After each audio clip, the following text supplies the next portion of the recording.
CTXR Stock Analysis Tuesday and onwards. Am I buying? I'm covering all that in this short 1-minute video, so watch till the end. Citius Pharmaceuticals is melting down. It's melting down quite hard, to be very honest with you. 4% is a bit.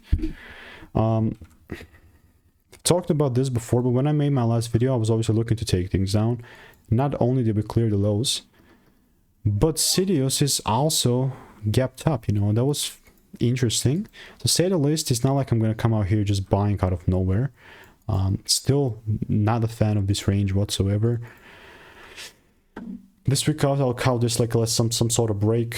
The range that I'm currently in is this from the 1.9 high, and the lows are at around 120, right? So only really going to care about something if there is a full candle close, not only once, but, you know, in a double way type of manner, about 187 and onward. So this is not financial advice. And if you want to make more money trading in a simple and lean way, you can click the first link in the description. It's free sauce, and I'll see you in the next one. Goodbye.